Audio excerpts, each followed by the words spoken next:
नमस्कार बच्चों, आज हम फिर से बुंदेलखंड किसान भाई गिरीश कुमार के माध्यम से आप लोगों के लिए कक्षा 10वीं के द्वितीय पाठ का सारांश लेकर के आए हैं। मैं राजकुमार अवस्थी आप लोगों के लिए 10वीं कक्षा के द्वितीय पाठ के बारे में बताएंगे। बच्चों, इस पाठ में प्रकृति के विषय में बताया गया है कि हम लोगों को प्रकृति की रक्षा किस प्रकार करनी चाहिए। तो द्वितीय पाठ है, पाठ का नाम है न्यग्रोध वृक्षा। न्यग्रोध कहते हैं बरगद को। बरगद के वृक्ष की ये बहुत ही अच्छी कहानी है कि किस प्रकार से हम सब लोगों के लिए आवश्यक है प्रकृति की रक्षा करना। तो आइए पाठ में चलते हैं बच्चों। कस्मिंश्चित् ग्रामे एकः विशालः प्राचीन विशाला च न्यग्रोध वृक्षा आसीत्। यानी किसी ग्राम में एक बहुत प्राचीन यानी पुराना और विशाल बरगद का वृक्ष था। सा पशु पक्षिभ्यः बहुविधेभ्यः जीव जंतुभ्यः मनुष्येभ्यः अति नित्यम बहुपकारक आसीत्। देखें बच्चों, वह पशु पक्षियों के लिए अनेक जीव जंतु के लिए और मनुष्यों के लिए भी रोज यानी नित्य अनेक प्रकार से उपकारक था। पथिका तस् वृक्षस्य छायायां पाथेयं भक्षित्वा मार्गयासं परिहरन्ति स्म। यानी पथिक माने रास्ते पर चलने वाले लोग भी उस वृक्ष की छाया में पाथेयं भक्षित्वा यानी रास्ते का भोजन खा करके मार्गयासं परिहरन्ति स्म, अपनी मार्ग की रास्ते की थकान को मिटाते थे, वहां विश्राम करते थे। पशवः छायार्थम वृक्षमिमं आश्रयन्ति स्म। यानी पशु भी छाया के लिए उसी वृक्ष का आश्रय लेते थे। पक्षिणः तस्य शाखासु नीडानि वृक्ष वसन्ति स्म। यानी पक्षी भी उसी वृक्ष की शाखाओं में नीडानि वृक्ष यानी घोंसले बना करके रहते थे। सर्पाश्च तत्रेषु बल्मीकेषु वासम कुर्वन्ति। यानी सर्प भी वहीं पर बल्मी यानी बामी बना करके निवास करते थे। तस् सा वृक्षः एवं सा वृक्षा सर्वप्रियः सर्वहितकारी च आसीत्। इसलिए वह वृक्ष सबके लिए प्रिय एवं सबके लिए हितकारी था। तस्य न्यग्रोध वृक्षस्य शाखायां एका काका बहुकालात् वसन्नासीत्। यानी उसी वृक्ष की शाखा में एक काक यानी कौआ बहुत काल से रहता था। कस्मिंश्चित् दिने सा बाह्यसा किमपि स्मरन् इतस्ततः दृष्ट्वा एवं उच्चैः अरटत। एक दिन उसने कुछ स्मरण किया और इधर उधर देख करके ऊंचे स्वर से चिल्लाने लगा। हे बांधवा सुरेताम में बचा। हे बंधुओं मेरी बात सुनो। अस्मिन वृक्षे चिरात बसामी। यानी मैं एक वृक्ष में चिरात यानी बहुत समय से बसामी मन रहता हूँ। अतः अस्योपरि ममैव अधिकारः। इसलिए इसके ऊपर मेरा ही अधिकार है। अयम मदीय वृक्षा इति। इसलिए यह वृक्ष मेरा है। काकस्य ध्वनि क्रमेण अंतरिक्षम अस्पृतत। यानी काक ने इतनी ऊंची ध्वनि से आवाज लगाई कि उसकी जो वाणी थी वह अंतरिक्ष को छू गई। काकस्य रत्नम श्रुत्वा वृक्षस्य समीपे चरन्तः वृक्षाग्रे डायमानः वृक्षस्य कोटरेषु निवसन्तः च सर्वे प्राणिनः पशवः पक्षिणः सर्पाश्च समायाता।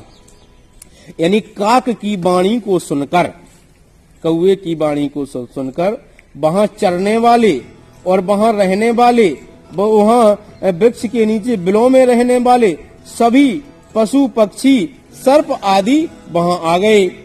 तेषां मध्ये प्रथमं सर्पः फटाटोपम कुर्वन् न्यगदत्।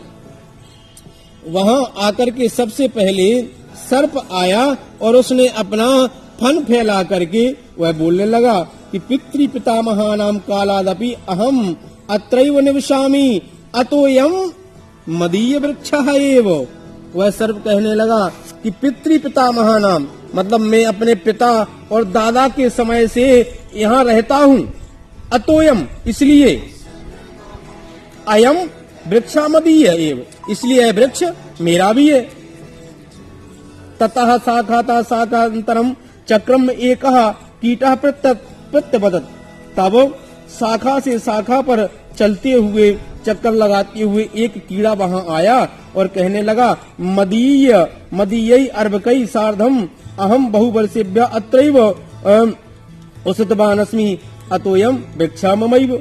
यानी वह कहने लगा कि इसी वृक्ष के पत्तों को खा करके मैं भी बहुत समय से यहाँ रहता हूँ, इसलिए यह वृक्ष मेरा है। अनंतरम सुकः अस्य वृक्षस्य फलानि खादन जन्मतः अहम अत्रैव वर्तते। यानी फिर सुक यानी तोता आया और कहने लगा कि इस वृक्ष के फलों को खा करके मैं भी बहुत जन्म से यहाँ रहता हूँ, इसलिए यह वृक्ष मेरा है। ना हम इमं दुमम परित्यक्तुम इच्छामि, मैं इस वृक्ष को नहीं छोड़ सकता हूँ। मदीय एवायम न्यग्रोध वृक्षः इति उच्चै अभणत, ऐसा उसने ऊंचे स्वर में बोला। ततश्चा तत्रागत्या अपरिमिता क्रमयः कीटाश्च अयम तरु अस्मदीया एव इत्युक्त्वा वृक्षस्योपरि स्वयं स्वयं अधिकारम अघोषयन् विचित्रतरम कोलाहलम अकुर्वन्। ऐसा वहाँ अनेक जीव जंतु कीट आदि आ गए और सभी उस वृक्ष के ऊपर अपना अपना अधिकार करने लगे कि यह मेरा है, यह मेरा है। इस प्रकार सभी कोलाहल करने लगे। अत्रांतरे कश्चित अजापुत्र तत्रागता, इसके बाद एक अजापुत्र, अजा माने होती है बकरी, यानी बकरी का पुत्र वहाँ आया, बकरा आया और सोपी तस्य तरोपत्राणि खादन नदंती, इसने वह भी उसी वृक्ष के पत्तों को खा करके रहता था। तम दृष्टा सर्वे प्राणिना न्याय निर्णयम कर्तुम तम प्रार्थयन्तः, और उसको देख करके सभी प्राणियों ने न्याय का निर्णय करने के लिए उससे कहा कि तुम इसका न्याय करो। सर्वेषां वचनानि श्रुत्वा स अजा अवदत्, सभी के वचनों को सुनकर वह बकरी का बच्चा कहने लगा, अस्तु मया समेषां समस्या समाकरणीता, कि मैं आप सब लोगों की समस्या का निराकरण करूंगा।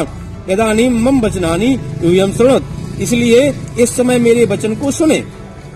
कश्चन शाखा काकेभ्यः शाखांतरम च किमीभ्यः मूलम सर्वेभ्यः अनेन प्रकारेण सर्वेभ्योऽपि वृक्षं विभज्य दापयिष्यामि। यानी कश्चन शाखा काकेभ्यः, कोई शाखा, कोई डाली कौआ को, कोई शाखा कीड़ों को, मूल यानी जड़ें आदि जो नीचे रहने वाले हैं उनको, और इस प्रकार वृक्षम विभज्य, वृक्ष को विभाजन करके आप सब लोगों को दूंगा।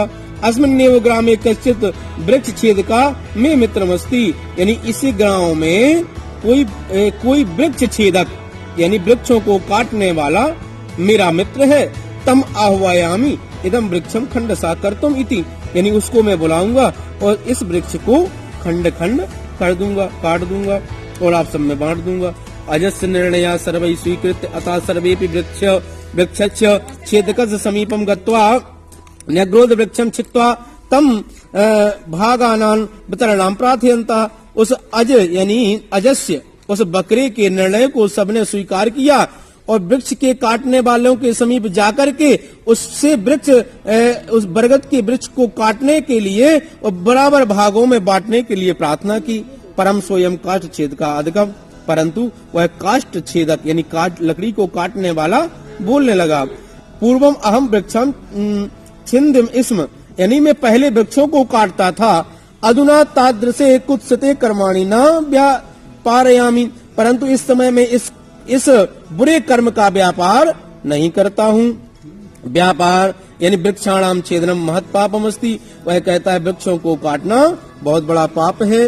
अधिगमस्ति यानी बुरा कर्म है। अतः न्यग्रोध वृक्ष छेदनम अहम न करिष्यामि, यानी उस वृक्ष को मैं नहीं काटूंगा, उस बरगद के पेड़ को मैं नहीं काटूंगा। तथापि सर्वे प्राणिन तम वृक्षम छेत्तुम यथा निर्वन्तः अकुर्वन् तथा सा धीमान इदमाह, फिर भी सब प्राणियों ने जब उससे कहा तो वह कहने लगा अस्तु तर्हि प्रथमं वे वचनं सुनोत। पहले आप मेरी बात सुनो। यूयम सर्वेपि अनेन वृक्षेण उपकृता एवं, यानी तुम सब के ऊपर वृक्ष अनेक प्रकार से उपकारी है। वृक्षा से उपकारम स्वीकृत इसमा भी कहा प्रत्युपकार कृता, यानी वृक्ष के उपकार को स्वीकार करने के बाद भी तुम सब लोगों ने उसके ऊपर क्या उपकार किया। इसमाकम मध्य कहा वृक्षस्य जलसेचनम अकरोत, तुम में से कोई क्या वृक्ष को जल देता है। कहा तस्य रक्षणम विहितवान, क्या कोई तुम में से उसकी रक्षा करता है। ना कोपी किंचिदपि अकरोत, कोई कुछ नहीं करता है। वरुण देवा वृष्टिम वर्षति, वरुण देव वर्षा करते हैं। सूर्य देवा प्रकाशम प्रयच्छति, सूर्य देव प्रकाश देते हैं। भूमाता वृक्ष से आधारभूता आति, भूमाता वृक्ष की आधारभूता है। वायु अनिलम ददाति, वायु अनिल देते हैं, यानी वायु पवन देते हैं। ते सर्वे वृक्षम पालयन्ति पोषयन्ति रक्षन्ति चा, वे सब वृक्ष का लालन पालन पोषण करते हैं। ते न कदापि मम अधिकारा इति वर्तते अवदन, परंतु उन सभी ने कभी नहीं कहा कि इस वृक्ष के ऊपर मेरा अधिकार है। ते सर्वे परोपकारिणा, वे सब परोपकारी हैं। परम यूयम सर्वे परोपकारिणा वृक्षस्य साहाय्यम स्वीकृत तमेव नाशयितुम कृत संकल्पा यूयम समाश्रमेव नाशयता, परंतु तुम सबने उस परोपकारी वृक्ष की सहायता को स्वीकार करने के बाद भी उसको काटने के संकल्प लेकर के काटने का संकल्प किया और अपने ही आश्रय को नाश करना चाहते हो। आम सत्यम, सभी जब पशु पक्षियों ने उनकी बात सुनी कहने लगे सत्य है। वयम स्वकर्तव्यम विस्मृत अधिकारार्थम कोलाहलम कुर्म वृक्षा प्रकृति दत्त बराह, यानी हम सबने अपने कोलाहल किया अपने अधिकार के लिए, परंतु वृक्ष जो है वो प्रकृति दत्त बरह अस्ति, प्रकृति के द्वारा दिया हुआ वरदान है। सा न कस्यापि एतस्य संपत्ति भवितुमर्हति, वह कभी भी एक की संपत्ति नहीं है। अस्माभि सर्वे मिलित्वा वृक्षस्य संरक्षणम संवर्धनम समारोपणम च कुर्वन्, हम सब मिलकर के वृक्ष का संवर्धन संरोपण करेंगे। न तो विनाशम कार्यम, और विनाशकार नहीं करेंगे। इति दृढ़ निश्चय अकुर्वन् अस्माभि मानवै अपि वृक्ष संपत् वर्धनीयाननु, ऐसा निश्चय करके सब लोग कहने लगे हम भी वृक्ष संपत्ति को बढ़ाएंगे, वर्धनीय यानी बढ़ाएंगे। ऐसा तो बच्चों आप सब लोगों ने सुना, देखें किस प्रकार से वह वृक्ष सभी के लिए परोपकारी था। अब हम सब ऐसे पाठ के आंसरों को देखेंगे, ठीक है। तो पहला प्रश्न है कि ग्रामे कहा वृक्षा आसीत्, यानी गांव में कौन सा वृक्ष था। न्यग्रोध वृक्षा, पहले का आंसर। दूसरे का है कि मार्गयासम परिहरन्ति, जैसा कि आप लोगों ने अभी पढ़ा था ना कि उस वृक्ष के नीचे पथिकाः तस् वृक्ष छायायां पाथेयं वक्षत्वं मार्गयासम, यानी पथिकाः मार्गयासम परिहरन्ति। कस्य ध्वनि अंतरिक्षम अपसत, काकस्य ध्वनि अंतरिक्षम अस्पृशत। प्रकृति दत्त बरह कहा वृक्षः, प्रकृति दत्त बरह। और तरोपत्राणि खदन कानंदति अजापुत्रः। फिर है एक वाक्य में उत्तर देना है। सर्वे कस्य निर्णय स्वीकृत, सर्वे अजापुत्र से निर्णय स्वीकृत्य, यानी अजापुत्र के निर्णय को सबने स्वीकार किया। कहा वृष्टिम वर्षति, वरुण देवा वृष्टिम वर्षति। वृक्ष से आधारभूता का, वृक्ष से आधारभूता भूमाता। अस्माभि का वर्धनीय, अस्माभि वृक्ष संपद वर्धनीय। किम महत् पापम, वृक्षस्य छेदनम महत् पापम अस्ति। ये आप लोगों ने सुन लिया। अब देखें रिक्त स्थान है आगे। शाखांतरम चक्रम में एक कीटा अवदत, दूसरे में पथिकाः मार्गयासम परिहरन्ति।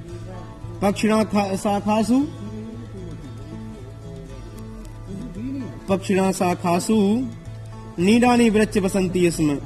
वायु अनिलं ददाति। सूर्यदेवा प्रकाशम प्रयच्छति। ये खाली स्थान हो गए।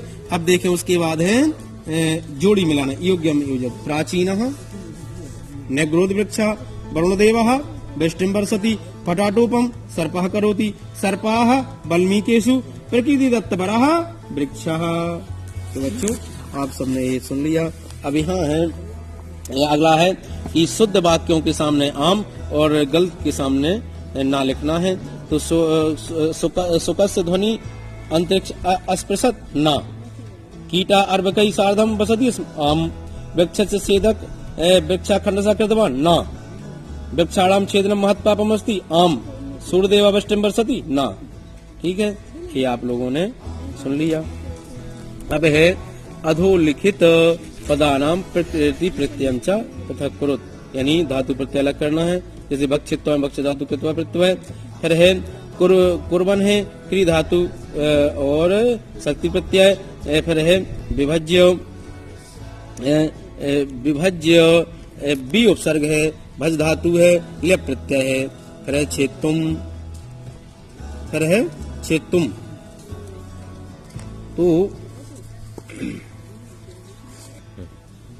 तो छेतुम धातु है, तुम प्रत्यय लगेगा। फिर है विस्मृत्य, बी उपसर्ग स्मृति धातु लिय प्रत्यय। ठीक है बेटा, आप सब बच्चों समझ गए होंगे। आगे है संधि। तो संधियों के लिखा है अधोलिखित पदानाम संधि विच्छेदनम कृत्वा संधि नाम लिखत इत्युक्त्वा इति प्लस उक्त्वा यण संधि है। ममई मम प्लस एव वृद्धि संधि, सर्पाश्च सर्पः प्लस विसर्ग संधि, अब सोयम स प्लस अयम रूप संधि, तत्रागता तत्र प्लस आगतः और दीर्घ संधि। आगे है अधोलिखित पदानाम पर्याय शब्दम। ठीक है, हाँ तो बच्चों यहाँ अधोलिखित पदानाम पर्याय शब्दम लिखत, यहाँ पर्यायवाची लिखना है। जैसे काकः बायसः, सर्पः का, नागः, पितः का, जनकः, पुत्रः का, अलकः। ये आप सब लोगों ने सुन लिए।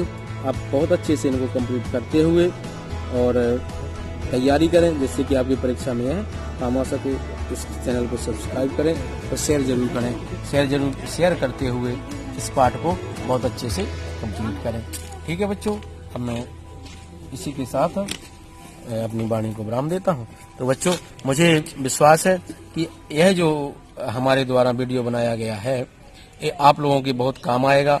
हमारे जो मित्र हैं गिरीश कुमार, उनका चैनल है बुंदेलखंड की शान बाय गिरीश कुमार। यह आप लोगों के लिए बहुत उपयोगी है, इसलिए चैनल को सब्सक्राइब करें और शेयर जरूर कर दें। ठीक है बच्चों, नमस्कार।